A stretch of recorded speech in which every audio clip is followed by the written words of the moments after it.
let me ask you something real quick.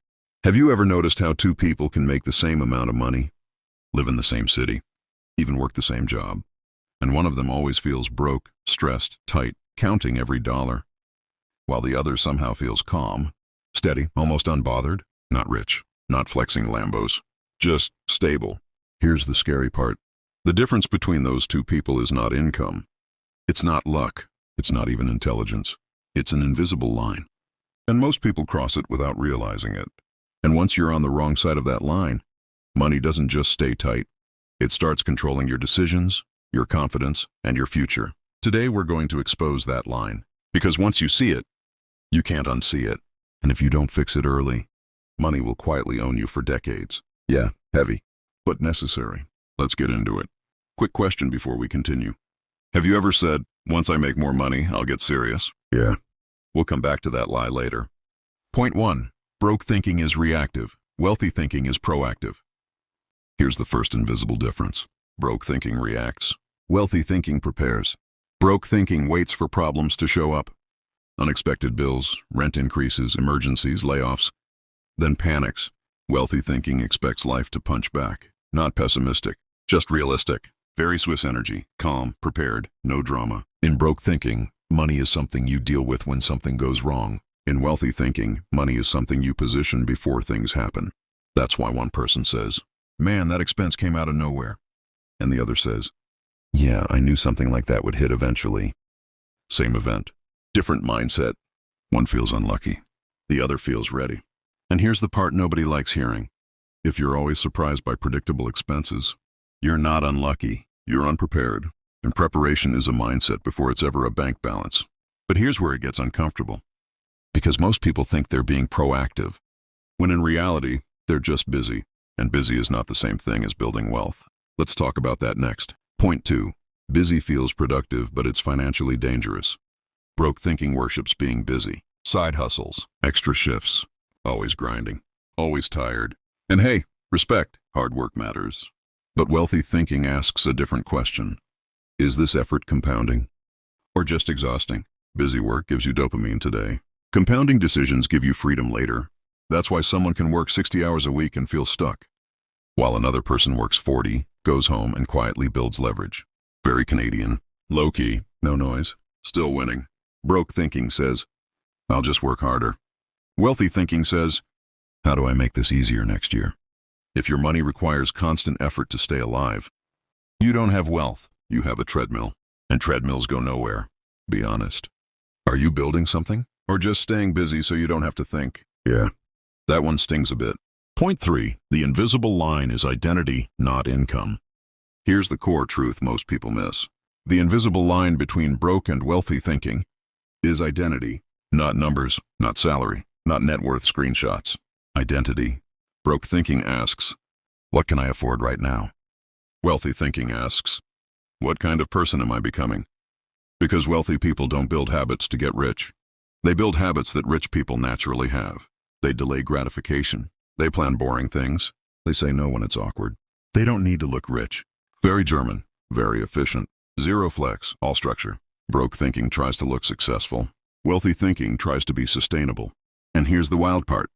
Your bank account always chases your identity, never the other way around. Which explains why some people get raises, bonuses, even lottery wins, and still end up broke again.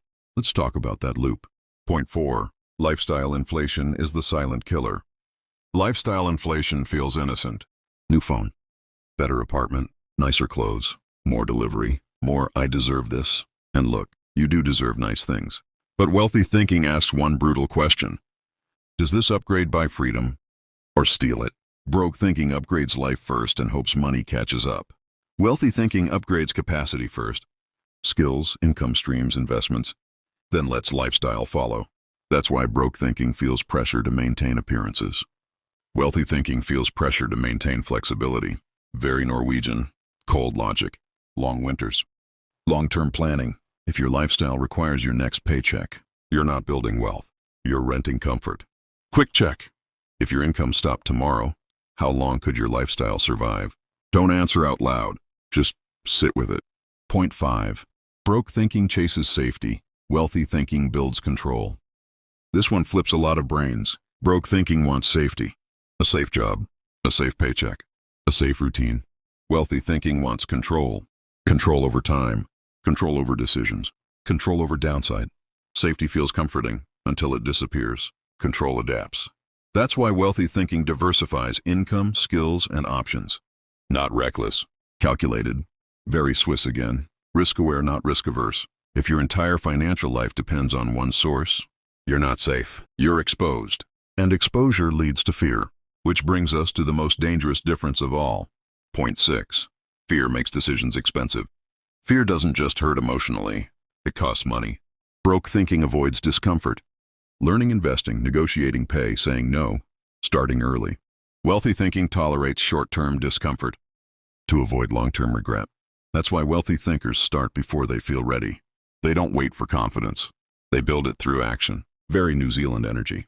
Give it a go. Adjust on the fly. Fear delays decisions, and delayed decisions are expensive decisions. Every year you wait costs more than every mistake you make early. If fear was honest, it wouldn't say, "What if it doesn't work?" It would say, "What if you wait too long?" Point 7. Wealthy thinking plays the long game. Here's the invisible advantage wealthy thinkers have. They think in decades.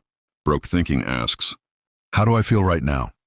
Wealthy thinking asks, "How will this age?"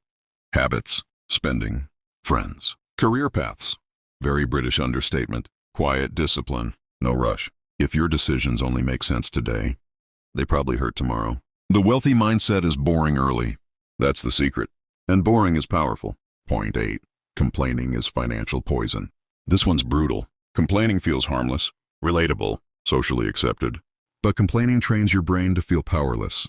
And powerless people don't build wealth. Wealthy thinking focuses on influence, not excuses. They ask, "What can I control? What can I improve? What's the next move?" Broke thinking vents. Wealthy thinking adjusts. And yeah, life's unfair. Still your move. Point 9. Your inputs shape your financial future. What you consume mentally matters. News, social media, friends, content. Your mind is a financial factory. Feed it trash. It produces fear, scarcity, and impulse. Feed it clarity. It produces patience and strategy. Wealthy thinkers guard their mental inputs like assets, because they are. So here's the invisible line. It's the moment you stop asking, "How do I get more money?" and start asking, "How do I think differently about money?" That shift changes everything. And once it happens, money stops feeling heavy. Not easy, not instant, but lighter. And here's the part most people miss. If you don't fix this thinking early, money doesn't just stay stressful. It starts making decisions for you. And that's exactly what I break down in my next video. And if you don't fix this, money will control you forever. That video connects everything we talked about today. Fear, identity, control, and shows how money quietly takes over people's lives without them noticing. So click it on the end screen, because once you see that pattern, you can finally break it. I'll see you there.